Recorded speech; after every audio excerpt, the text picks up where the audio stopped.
भैरवी साधना में बहुत सारी चीज़ों का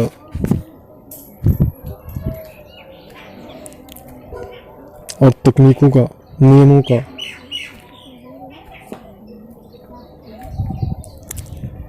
तालमेल होना अति अनिवार्य होता है। बहुत सारे लोग ऐसे होते हैं जो कहने के लिए तो भैरवी साधना कर रहे होते हैं, लेकिन वास्तविकता यह होती है कि वो लोग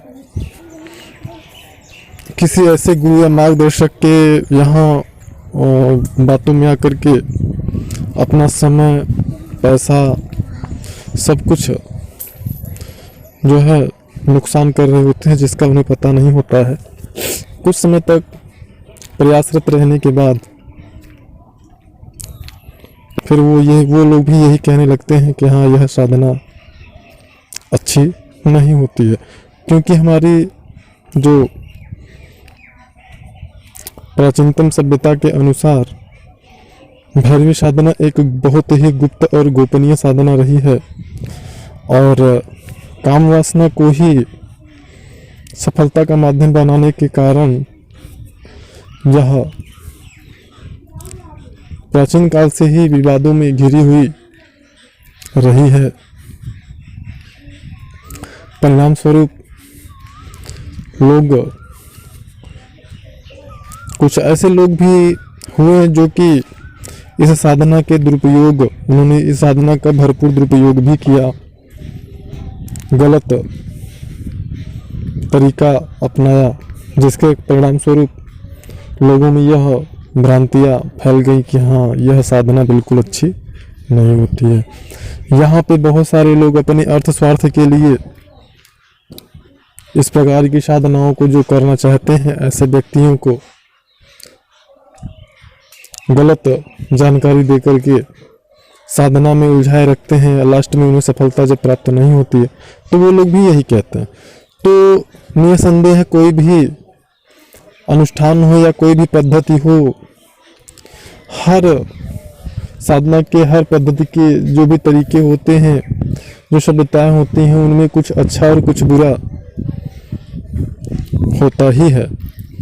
अब यहाँ पे बुरा से संबंधित यह है कि आप किस चीज़ को समझ पाते हैं, कहाँ तक समझ पाते हैं।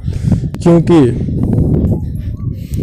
अगर हम एक छोटा सा उदाहरण दें, हाँ, सूर्य की रोशनी हमारे लिए बहुत ही अति अनिवार्य है जीवन को जीने के लिए, लेकिन अगर मध्य जो है दिन में आप अगर सूर्य के डायरेक्ट संपर्क में कुछ समय के लिए आ जाएं तो आपकी तबीयत निश्चित रूप से खराब हो जाएगी। तो इसी प्रकार हर चीज़ के लाभ भी होते हैं और हानियां भी होती हैं। हमें अगर लाभ चाहिए तो सावधानियों का पूर्ण रूप से और नियमों का पालन करना होगा। भैरवी साधना में हमारे जो स्वर होते हैं ये भी बहुत ही ज़्यादा महत्व रखते हैं, जो कि ज़्यादातर जो मार्गदर्शक या गुरु होते हैं उनको भी नहीं पता होता है। क्योंकि लोग यहाँ पे बस केवल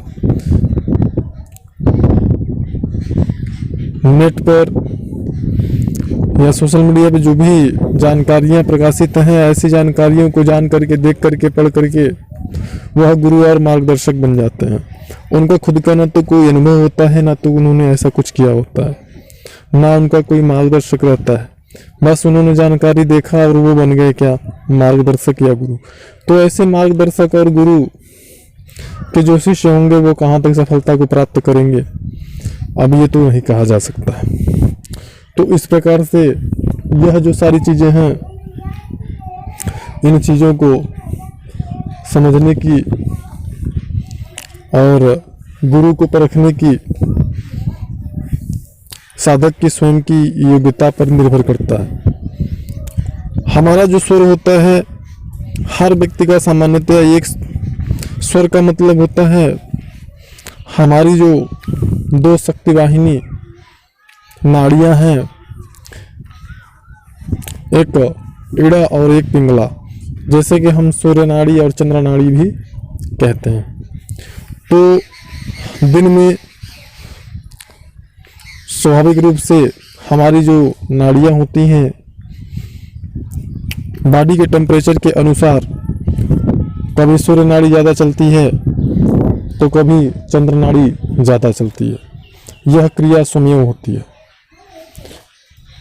तो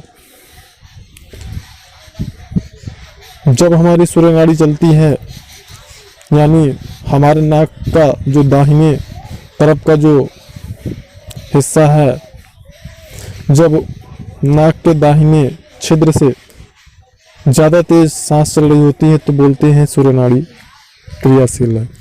और जब हमारा जो नाक है, हमारे नासिका का जो लेफ्ट का छिद्र, अगर उससे सांसें जल्दी ज़्यादा तीव्र गति से चल रही होती हैं और दाहिने वाले से स्लो चल रही होती हैं, धीमे चल रही होती हैं, तो हमें ये कहते हैं कि चंद्र नाड़ी हमारी क्रियाशील है, चंद्र नाड़ी हमारी एक्टिव चल रही है। तो इस स्थिति में हम कहते हैं कि जब हमारा चंद्र नाड़ी क्रियाशील रहती है तो हमारे शरीर में ठंडक महसूस होता है। ये चीज़ें भैरवी साधना में साधना रत साधक और साधिका का महत्व बहुत ही, इस चीज़ से दोनों का बहुत ही गहरा संबंध होता है। क्योंकि जब साधक और साधिका को एक निश्चित योग्यता के साथ में उनके स्वर के साथ में जोड़ा जाता है, तो स्वर के साथ में जुड़ने से उनकी जो सामर्थ्य होती है, रति क्रिया की सामर्थ्य उनकी ज़्यादा बलिष्ठ हो जाती है, ज़्यादा देर तक वह साधना करने में सक्षम होते हैं। और जब तक नाड़ियों का जो क्रियाशीलता है, इसका जुड़ाव उनका नहीं होता है, तो ऐसे में पतन होने की संभावना ज़्यादा होती है। साथ ही साथ कुछ विशेष प्रकार के मंत्र होते हैं जो दोनों को, भैरव और भैरवी दोनों साधक और साधिकाओं को सिद्ध होना परम आवश्यक होता है। अगर मान लीजिए साधक साधिका दोनों नए हैं, दोनों ही इस साधना को नहीं जानते, नहीं करने में असमर्थ हैं, तो उस अवस्था में उन्हें जो मंत्र की सिद्धि चाहिए वह यदि गुरु या मार्गदर्शक सामर्थ्यशाली है, शक्तिशाली है, तो उन मंत्रों की सिद्धि स्वतः प्रदान कर देता है। जैसे सिद्धि आज की सामान्य भाषा में सिद्धि ट्रांसफर बोलते हैं। तो इस प्रकार की क्रियाओं को करके वह साधना को संपन्न कराने में सक्षम होना चाहिए। अब अगर आजकल के जो मार्गदर्शक या गुरु बने बैठे हैं, ऐसे गुरु अगर साधना कराएंगे तो कितना आपको सामर्थ्य वो शाली बना देंगे, ये कहना मुश्किल है। तो अधिक जानकारी के लिए वीडियो में फ्लैश हो रहे नंबर पर दिन में 12 और 1 के बीच में कॉल करके जानकारी को प्राप्त कर सकते हैं। धन्यवाद।